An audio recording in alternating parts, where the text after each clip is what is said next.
welcome to IDFC First Bank presents Leaders of Tomorrow Season 11. I'm Sunanda Jayaseelan, and all through this season you're going to continue watching the big ideas for New India through different sectors. Today we're focusing on one of India's largest manufacturing companies, that is GHCL. I'm also in conversation with one of India's largest commodity players, Sohan Lal Commodities. My first conversation tonight with GHCL talks about why soda ash as a component is so important for the country, what the manufacturing scenario looks like for this chemical product, as well as for the textile and the yarn space, two areas that this company has a leadership position. Listen in to my conversation.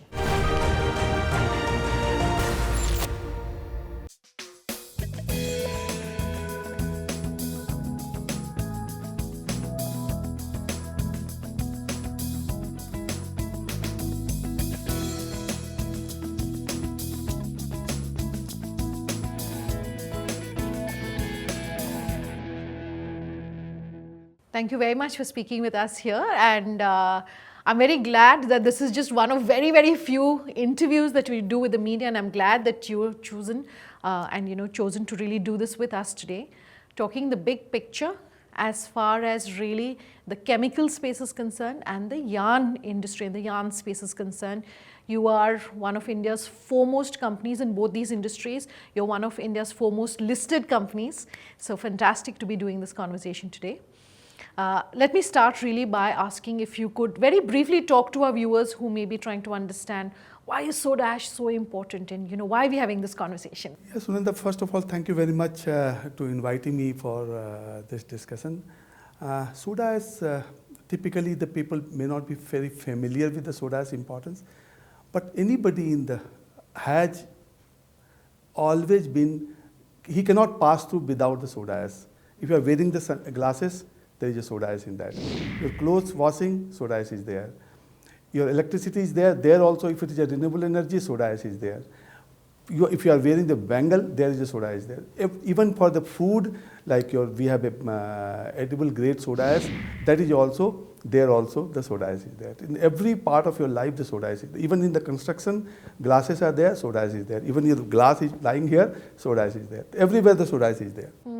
So companies like yourself, which have the leadership position when it comes to soda ash, just talk to us about, is there enough production really happening? Is there enough manufacturing happening? Because I'm sure the demand is so vast, and we were chatting offline that it takes really long, the process takes really long to be able to set up a plant and commercialize it. Where are we at when it comes to really meeting the demand? Sunanda, very rightly you said, if you look at in India, in current context, 25% of the product are still getting imported from outside India, and that is primarily coming from countries like China or from Europe and US.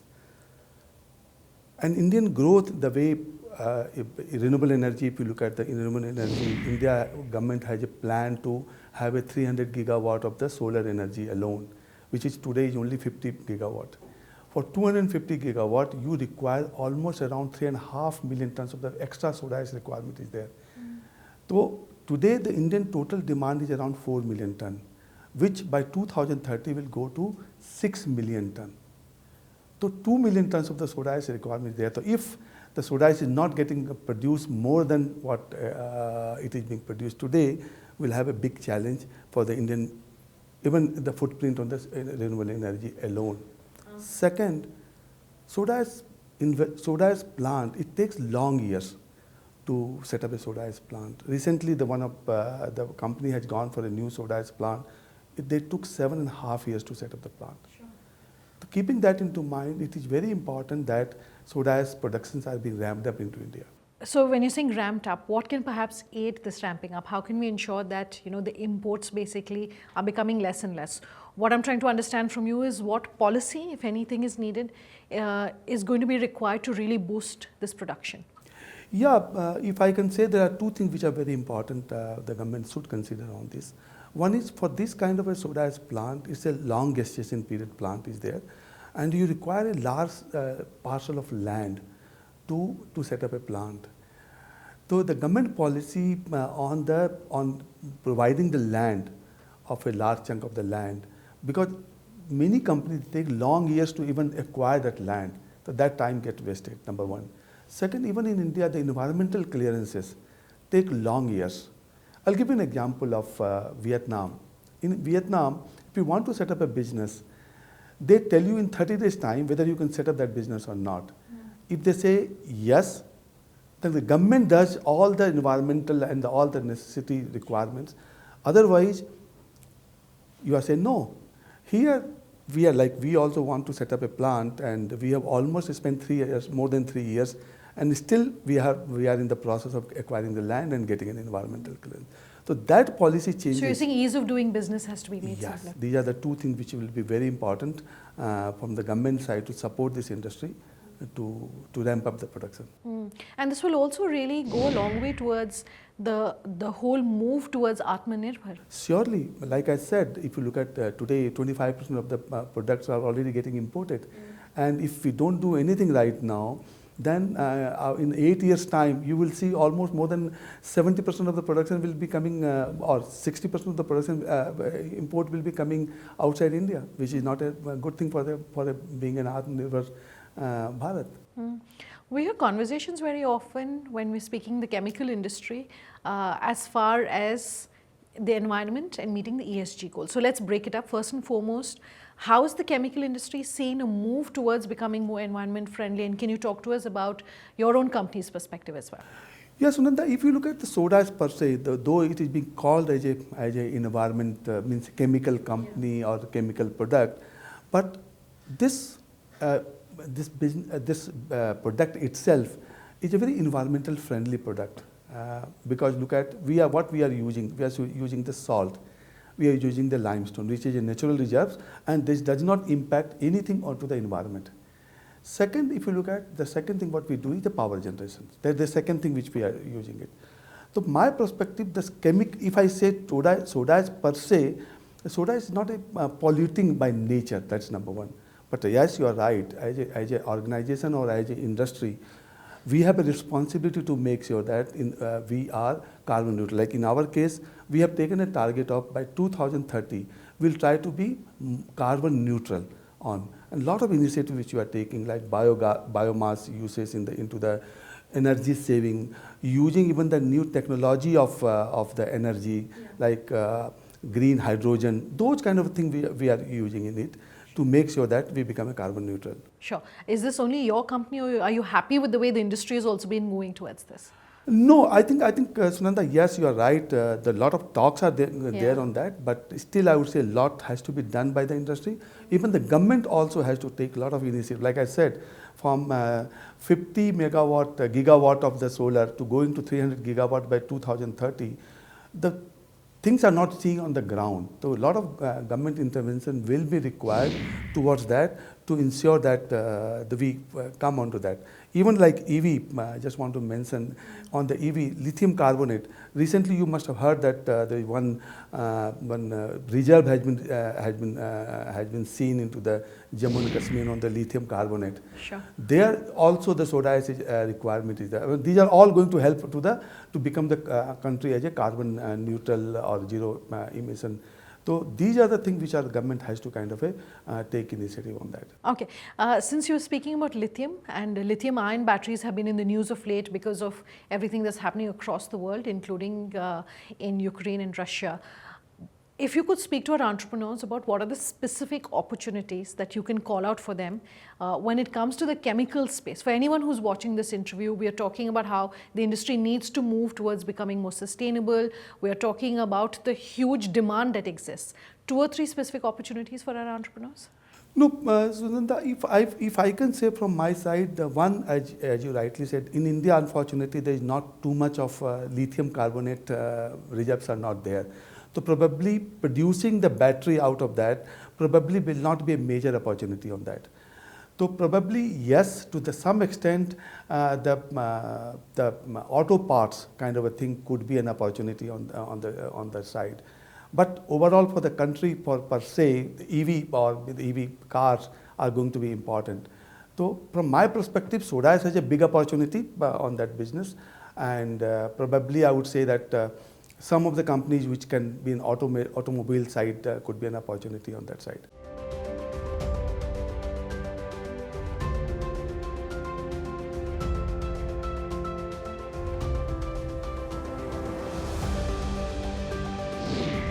I'm going to slip into a short break on that note. On the other side, commodities and all about the commodities market, its impact on the lives of entrepreneurs, and what's really going on when it comes to commodity prices.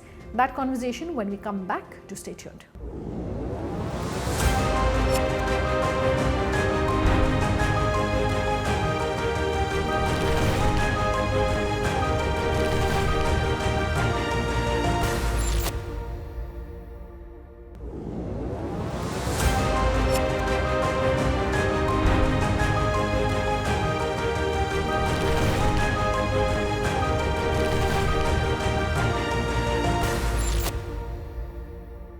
Welcome back. You're with us here on IDFC First Bank presents Leaders of Tomorrow Season 11. Tonight, our second conversation in Spotlight is on the commodities space.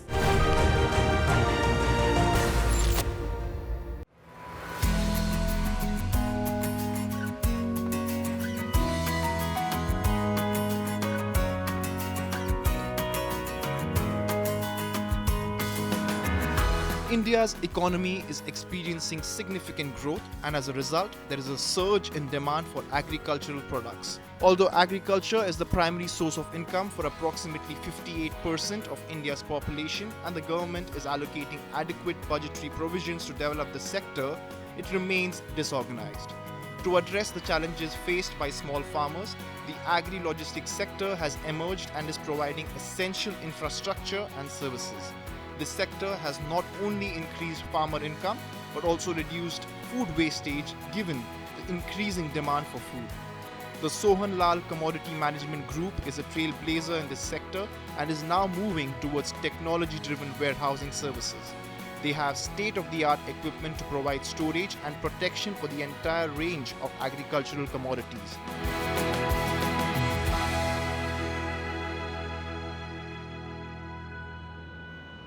Thank you so much for speaking with us here on Leaders of Tomorrow and setting the context of the big ideas for New India when it comes to the commodities and the agri space, such an important and crucial component really of all the conversations. And we were talking about it offline, whether we are talking FMCG or we are talking any sort of retail business or any other business, there's some element of commodity there. And I'm so glad to be having you join us today. Before we go any further, this is the first time that you are joining us on the show. For the sake of our viewers who are wondering perhaps what the company does, what the legacy is, what the history is, can you give us a brief background? So thank you for having me here. It's a great, thought, sharing my thoughts with you people. You see, as I've said, I started SLCM in 2009. We are first of all, let me explain to you what we do. We are a post-harvest agri-logistics firm, which means that we address the entire agri chain in its full, complete fraternity. We do right from procurement to warehousing to quality assessment to quality upkeep, then after that packing, storage, and then financing of the produce, and finally putting that produce onto a consumer's plate. So it's a holistic view of the entire agri value chain. That's what we do. In 2009, when I started this company with one warehouse, we had a vision of actually transforming the entire agri value chain, and we had this vision with the idea of being an asset-light model. There was a thesis behind being an asset-light model because we understood that agri crops in India are a very, very unique set of synthesis happening on the ground. Sure. So unlike any other country which has very large farmlands and a very very comprehensive value chain, India has a very disintegrated value chain. Which meant that if you were to build any assets out of agri warehousing, those assets would not make any complementary ROE. Sure. Having said that, we started with one warehouses, and in that journey I kept on adding warehouses, and today I am proud to say we are serving more than 10,000 plus warehouses, spanning 197 million square feet of space, measuring 1,090 different commodities and variants, and doing a throughput of 2,700 million metric tons. Sure. In this journey of ours, it is very important for me to also tell you that we are impacting about 26 crore people annually. So this is what we do. But when I say what we do, this is just the start of what we do. I want to talk about the big ideas for India when it comes to the agri space. First and foremost, let's talk digital. And we're here in your office in New Delhi, and we're looking at cameras that are doing live real-time tracking of your warehouses across the country, and you've shared with me that in places where, for instance, there's no electricity as well, you're able to do that. So first and foremost, I want to talk the big picture when it comes to the merger between digital and agri. What really is going on? And then talk to us about your examples. So, as I've said, in 2009, when we started this entire journey, we were also very clear about the infrastructure issues within India. It was also very clear to us that these infrastructure issues are not going to go away. And I'm sitting in 2022, 14 years now, and I still say the same. See, India has a unique climate agricultural system ecosystem. Now, to address the unique climate agriculture ecosystem along with the infrastructure issues on the ground, you need to have a system which is called phygital. We've devised this word called phygital, wherein digital meets physical. In 2009, AgTech is the buzz of the day, as you would say. When you talk about digitalization today, when we talk about UPIs and you talk about e-commerce, AgTech has become the buzz of the day. But we started this in 2009. I applied for a patent on agriculture by the name of Agri Reach in 2013, which we got in 2022 ourselves after 9 years of scrutiny. Now, what is this all about? Let me also talk about that, because you have to understand this in India. Despite all our advancements, 10% of agri produce of India in dry grains alone actually gets disrupted and destroyed, gets itself unconsumable within 1 year, which means a 1 lakh crore worth of crop gets wasted every year. Please understand how many people can be fed with that 1 lakh crore kind of. Sure. We cannot have technology sitting in the boardroom of a company and say that this is how it is advocating. You see the entire agri value chain. Yeah. Sure. So first and foremost is digitization and the use of technology, and we are at a time when we're talking about agri-tech companies or ag-tech companies, and we're seeing huge amounts of valuations coming into these businesses. Are you happy with the integration that's happening from an industry point of view between tech and what companies are doing? What's your advice for someone who's watching this interview to say these are the opportunities? See, I think the opportunity is very much glaring us in our heads right now. See, agriculture itself, the whole task is so enormous that not one company, not even a dozen companies can fulfill the requirement on the ground. Yeah. So that's the context here. Sure. But with this context is also a word of caution. Let's not get enamored by evaluations. Let's not get enamored by the way other e-commerce systems have worked. Yeah. Agriculture is a very different ecosystem. Sure. And in agricultural ecosystem, the cash burn model will not work. We are very clear to this, that it's like saying that you're sitting on a plane and then they say first have your own oxygen mask on before putting and helping your co-passenger. So similarly, if you're burning cash, you're EBITDA negative. Any amount of top line being achieved in agriculture is very easy. As I've said, this is a country which is producing 350 million metric tons of produce on dry grains alone. Yeah. And that also annually. Sure. So you can say this is, you can achieve a top line of 10,000 crores, 20,000 crores, it doesn't matter. What matters is that what is the bottom line which is coming down to your balance sheet, because that bottom line will also denote that whether your agri ecosystem is actually working or not working. Just having a connect on an application saying I can buy or sell a particular crop doesn't make any difference. So the entire physical value chain has to be mapped by digital, which somehow we are seeing is still missing. Okay. And that's why I said the phygital is the way to go forward. Sure. And that is what is going to change. And if I look at my young entrepreneurs which are coming in, some of them are very enamored by the valuation game. Yeah. Let me be very clear. Valuation is something, it's a byproduct of your systems. A valuation will come on its own. If your product is actually denoting a need, then these valuations will automatically fall through. Okay, so we've discussed digital. I also want to talk about some of the announcements that we've heard in the budget, particularly as far as millets are concerned. The UN declaring this as the year of millets, really. How do we see large-scale adoption of what are essentially indigenous to countries like India? So I'll take it with a pinch of salt when I say this is millets. You see, millets were always an important substitute diet within the Indian palate. Yeah. So having a year denoted to millets is much more like a much needed PR initiative to ensure that millets actually come to the plates of even well-to-do families in the system. Millets were always a substitution crops to some degree, right? And we've about a few years earlier we had the pulses day or the pulses year. Now we have the millet year. What is more important is that how do we integrate the millet into my staple dietary of the entire population of India and perhaps the Western population. This is also a good idea of actually moving away the Indian cultivation into a crop rotation pattern where millets become a major production, or millets actually become a major area for production. Okay. How do you also foresee what is going to be the trickle-down effects, if I can call it that really, of some of the global headwinds that we've seen, and how entrepreneurs here in India can perhaps insulate themselves against, whether it's the Russian-Ukraine war, for instance, and the impact that it's had on food grains here in the country, or pricing globally, really. How do you insulate yourself against these? So, first of all, if you look at it purely from an Indian context, India has sufficient buffer stocks, and with this new advanced estimates coming in, and also our own research coming in, we are very clear that even for next year, India would have sufficient buffer stocks within the wheat and rice paradigm to insulate India from any external such shocks. But with that being said, it is also very important that India is a part of a global community. So we need to also make sure that if we can help our global community while being an export surplus nation, it should happen. It should happen. The other problem I am foreseeing is that till last year, Ukraine and Russia still had some buffer stocks of their own in wheat. Sure. But in the past 1 year when the war is still going on, the sowing has not happened. Yeah. And this is going to have a negative impact on the carry as well as the new crop arriving in those countries, which will further affect the ecosystem. But I can confidently say that if I were to insulate India and look at India on a standalone basis, we are sufficiently covered. There is no matter of alarm here, there is no matter of thought that India is going to go the way other certain countries are going, where there are food shortages or there could be riots or anything. I don't think that is a cause of action in India as of now. Okay, we've been talking about the opportunities for a new India. I want to speak about the challenges as well. And first and foremost is, why haven't more players been able to replicate what you're doing in terms of ensuring the warehousing and the integrity really of food to plate? So the biggest challenge in India on agriculture is actually knowledge. A lot of people are not looking at the agriculture system in a whole holistic view. Yeah. Everybody is looking at it in a fragmented manner. Somebody looks at it from a trade manner. Can I digitize? Can I actually look at the trading fraternity? Somebody talks about, can I look at only the warehousing part? There are people who will say, I'll only look at the quality aspect part. There are people who will say, we'll only look at the agriculture financing part.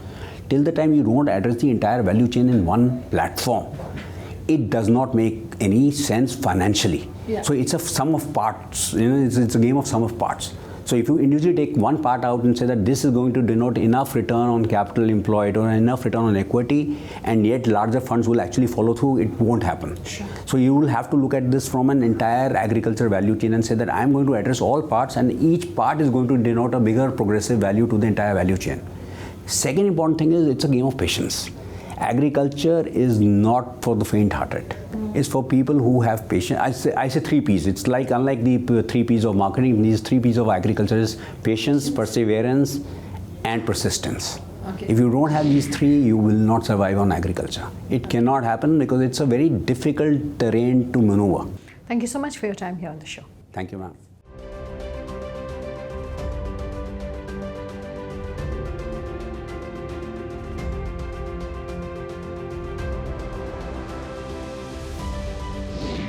All right, completely out of time on tonight's conversation. If you have any feedback for us, do let us know. Details on your screens as we speak. Thanks for watching. Have a good night.